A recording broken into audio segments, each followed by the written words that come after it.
Everyone loves a good flying too close to the sun story. It's basically the original I told you so. A kid gets wings, a dad gives one rule, and somehow that's still not enough information to stop a 12-year-old from testing the ceiling.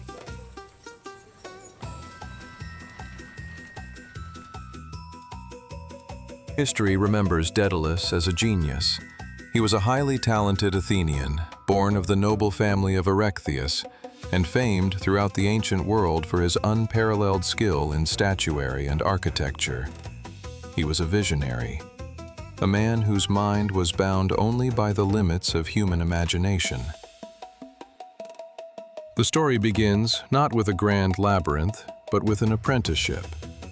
Daedalus's sister had a son named Talos, though the poet Ovid refers to him as Perdix, a 12-year-old boy with a mind incredibly eager for instruction.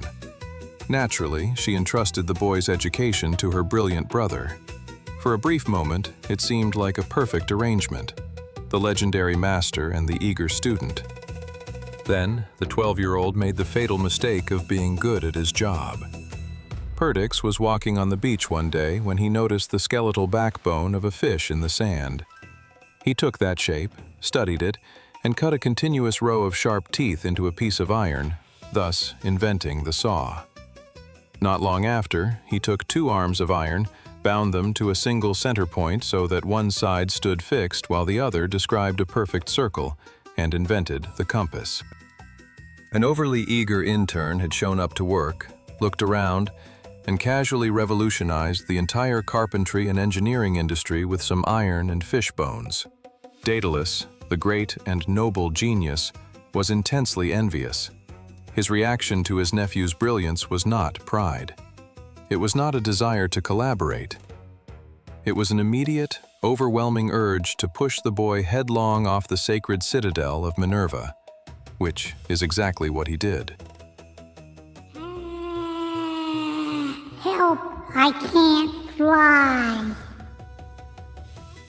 Daedalus threw a 12-year-old off a roof with the absolute intention of killing him, and then, standing over the edge, falsely claimed that the boy had simply slipped and fallen by accident.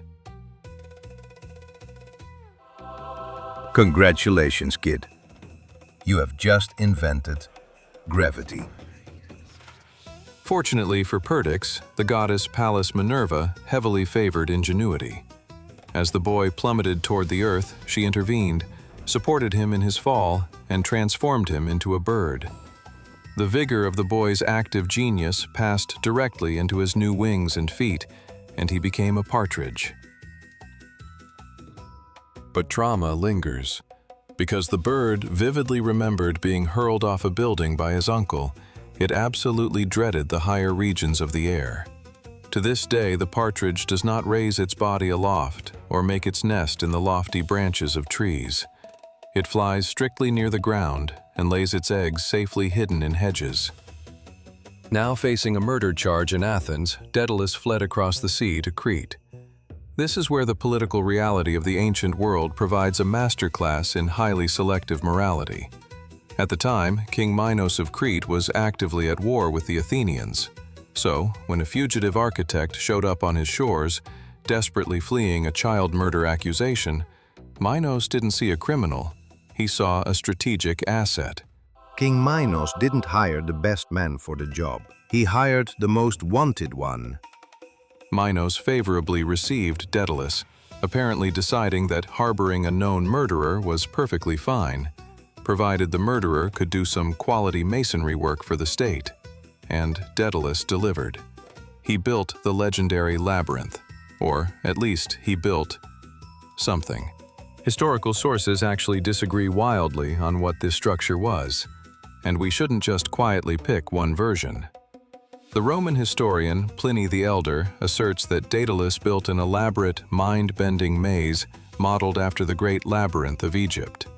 The Greek historian Philochorus, however, suggests the reality was significantly less magical, stating it didn't resemble the Egyptian marvel at all and was literally just a standard prison where criminals were kept. Whatever it was, Daedalus didn't get to enjoy his architectural triumph for long. King Minos eventually discovered that Daedalus had been secretly assisting Queen Pasiphae with her own criminal design. What exactly he built for her, the sources won't quite say out loud. What they will say is that it was wooden, it was hollow, and it had 4 legs and a rather convincing set of horns. A cow. She asked her royal architect to build her a cow. 9 months later, there was a rather unusual delivery. Draw your own conclusions about why a queen needed a life-sized wooden cow badly enough to swear her palace architect to secrecy over it. I certainly did. Royal commissions are rarely straightforward. Every profession should have an ethics committee. Minos had drawn his ethical line in the sand. He was perfectly willing to shelter a man who threw a child off a tower, but he would absolutely not tolerate a bit of unapproved freelance carpentry for his wife. Consequently, Minos threw Daedalus into his own prison. Nothing says government efficiency quite like paying the fugitive to build the prison. There are setbacks, and then there's moving into your own portfolio. It is worth taking a moment to appreciate the sheer, unhurried trajectory of Daedalus's decision-making here. Pushing a kid off a tower was supposed to solve one minor professional annoyance. Instead, it directly initiated a domino effect where he became a fugitive, fled to a foreign kingdom, enabled a royal scandal, and ultimately got himself locked inside the exact prison he had just built. Enclosed by the sea, abhorring his prolonged exile, and suddenly inflamed by a deep love for his native soil, Daedalus realized he needed to escape. He concluded that while King Minos might beset the land and blockade the sea, the skies at least were open. Minos, he reasoned, possessed everything else, but he did not own the air. And so the great inventor turned his thoughts to arts unknown till then, and began to vary the very course of nature. Every Christmas craft project begins with feathers. Most projects end rather better. He began gathering feathers. He arranged them in order, beginning with the smallest, the shorter ones succeeding the longer, so that they seemed to grow on a natural incline, much like the unequal straws of a rustic pipe rising by degrees. He bound the middle feathers with thread and secured the lowermost ones with wax. Finally, he bent them with a gentle curvature to perfectly imitate the real wings of birds. The engineering was flawless. The project management, however, was fundamentally compromised by his assistant. His young son, Icarus, stood next to him during this entire delicate process. Ignorant that he was handling the very source of his own danger, the boy wore a smiling countenance.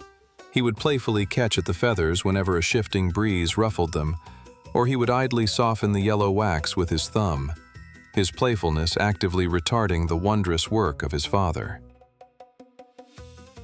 The central tension of Daedalus's life had shifted from engineering a physical escape route to the absolute impossibility of stopping a teenager from making terrible decisions.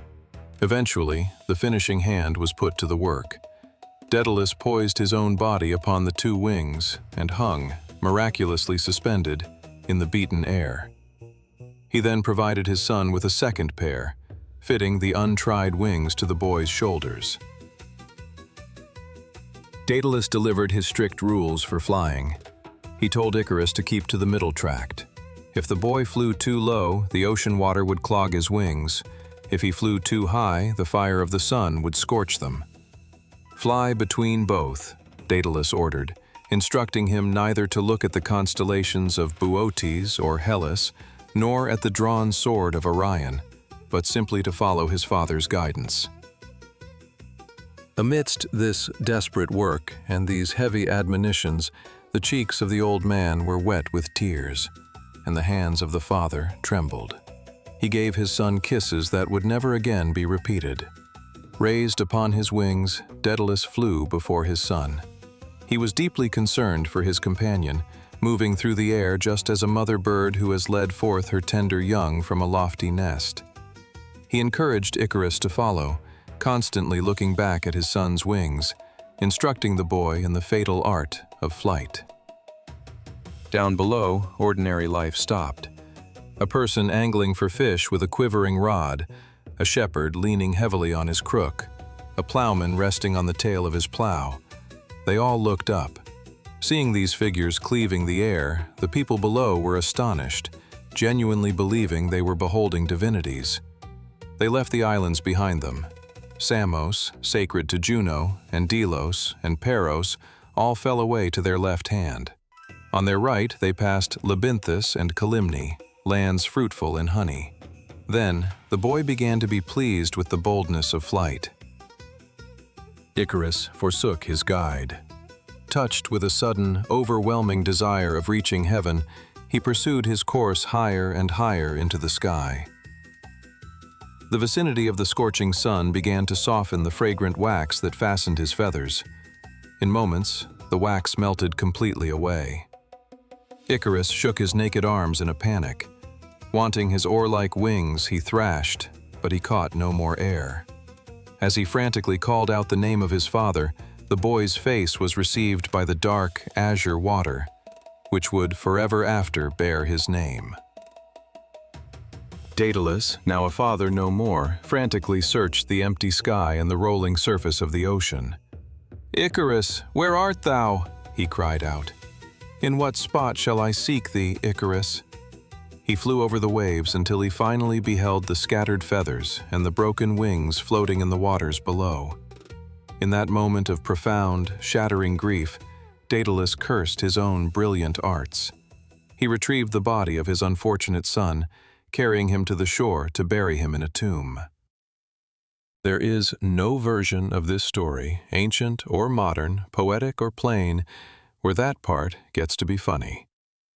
A father digging a grave for a boy he had warned and taught and kissed goodbye that same morning. Whatever else this story becomes, it does not become that. He laid the boy in the earth. He named the water after him because it was the only thing left he could give him. And it was here, at the grave, in the silence after, that a prattling partridge beheld him from the branches of a nearby holm oak.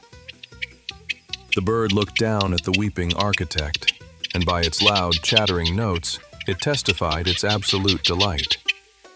Listen, is that a bird I hear chirping?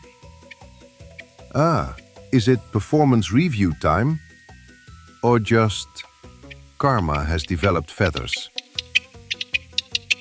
It was Perdix, the boy Daedalus had hurled from a tower years before, arriving now, of all moments, to watch his uncle bury a son of his own.